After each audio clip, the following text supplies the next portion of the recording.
بسم اللہ الرحمن الرحیم۔ السلام علیکم محترم ناظرین، آج کی ویڈیو دوزخ سے نکال کر جنت میں داخل کیے جانے والے لوگوں کے حالات کے بارے میں ہے کہ کب اور کتنے ٹائم کے بعد وہ دوزخ سے نکالے جائیں گے، اور جب دوزخ سے نکلیں گے اتنی سزا بھگتنے کے بعد ان کی کیا حالت ہوگی، ان کی کیسے کیفیت ہوگی۔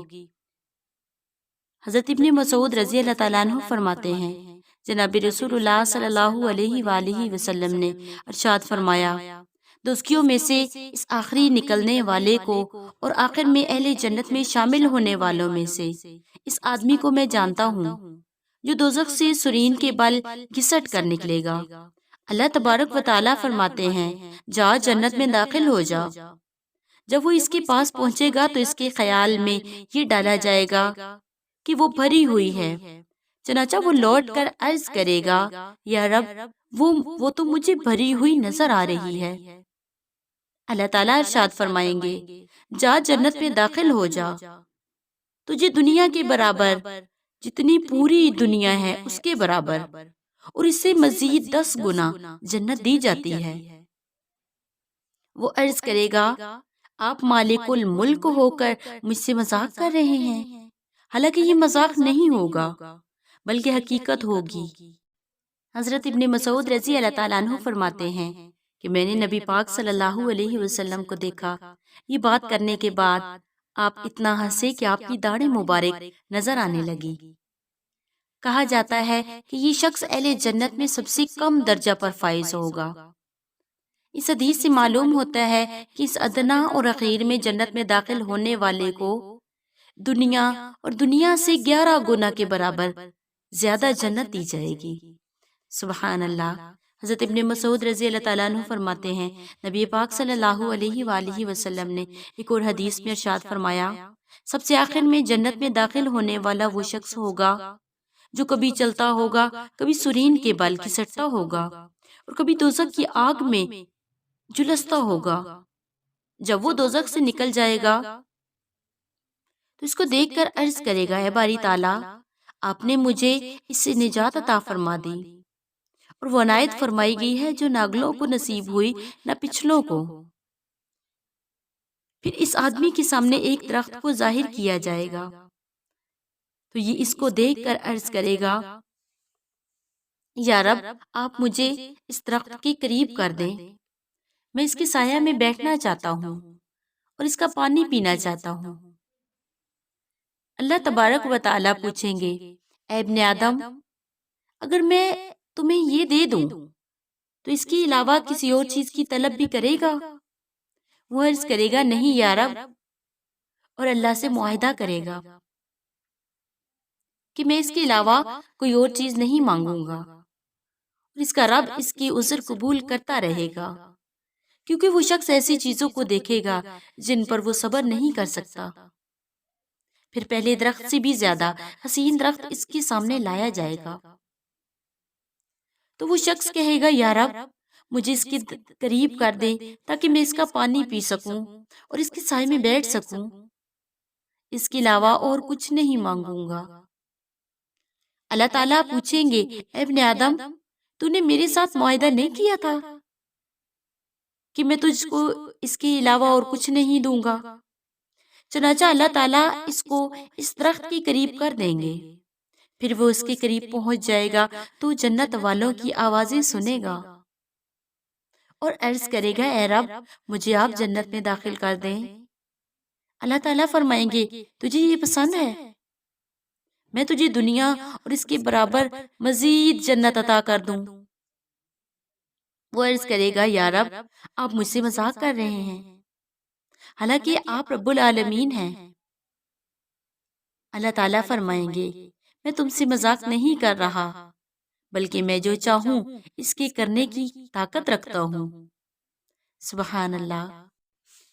اسی طرح ایک دوسری روایت میں حضرت انس رضی اللہ تعالیٰ عنہ فرماتے ہیں کہ جناب رسول اللہ صلی اللہ علیہ وسلم نے فرمایا، ایک شخص دوزخ میں 1000 سال تک یا حنان یا منان پکارے گا۔ اللہ تعالیٰ حضرت جبرائیل سے فرمائیں گے، جاؤ میرے اس بندے کو میرے پاس لے آؤ۔ حضرت جبرائیل امین روانہ ہوں گے اور دوزخیوں کو الٹے منہ گرے ہوئے روتے ہوئے پائیں گے اور واپس آ کر اپنے پروردگار کو اس کی اطلاع کر دیں گے۔ اللہ تعالیٰ فرمائیں گے تم اس کو میرے پاس لے کر آؤ، وہ فلاں جگہ میں موجود ہے۔ چنانچہ وہ اس کو لے کر اپنے پروردگار کے سامنے پیش کر دیں گے۔ اللہ تعالیٰ پوچھیں گے اے میرے بندے تم نے اپنے مکان اور آرامگاہ کو کیسا پایا؟ وہ عرض کرے گا یا رب العالمین بہت برا مکان اور بہت بری آرام گاہ ہے۔ اللہ تعالیٰ فرمائیں گے میرے بندے کو واپس وہیں دوزخ میں لے جاؤ۔ وہ عرض کرے گا یا رب آپ نے مجھے دوزخ سے نکالا تھا تو اس کی امید نہیں رکھتا تھا کہ آپ مجھے اس میں دوبارہ ڈالیں گے۔ اللہ رب العزت اس کی امید رکھنے پر اس کو بخش دیں گے اور حکم فرمائیں گے کہ میرے اس بندے کو جنت میں داخل کر دیا جائے۔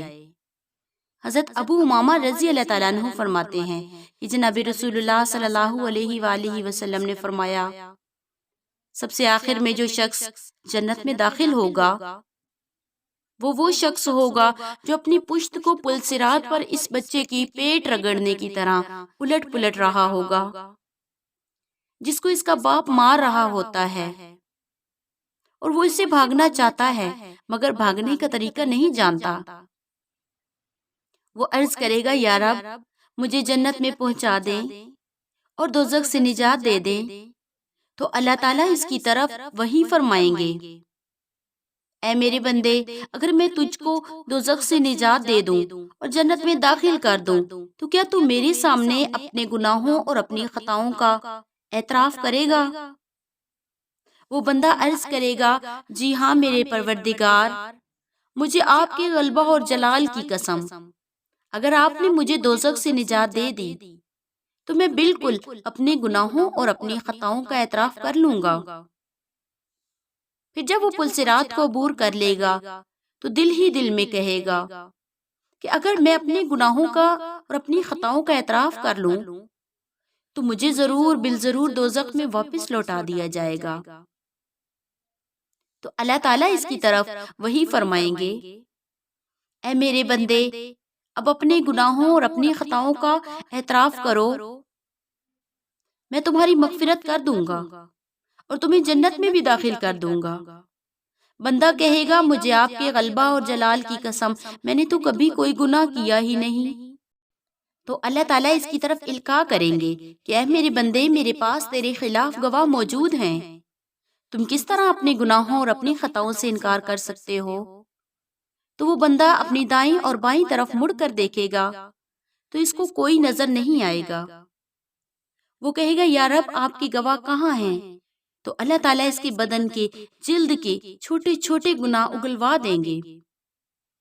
جب وہ شخص یہ حال دیکھے گا تو عرض کرے گا یا رب تعالیٰ آپ کی عزت اور آپ کی جلال کی قسم میرے بڑے بڑے گناہ بھی موجود ہیں۔ تو اللہ تعالیٰ اس کی طرف وہی فرمائیں گے اے میرے بندے میں ان گناہوں کو بھی خوب تم سے زیادہ جانتا ہوں، تو میرے سامنے ان سب کا اعتراف کر لو، میں ان کو بخش دوں گا اور تجھے جنت میں داخل کر دوں گا۔ چنانچہ وہ شخص اپنے گناہوں کا اعتراف کرے گا تو اس کو جنت میں داخل کر دیا جائے گا۔ جناب رسول اللہ صلی اللہ علیہ وآلہ وسلم نے فرمایا یہ وہ شخص ہوگا جو جنت میں سب سے کم مرتبے میں اور سب سے کم درجہ پر فائز ہوگا۔ سبحان اللہ و بحمدہ، سبحان اللہ العظیم، واللہ اعلم۔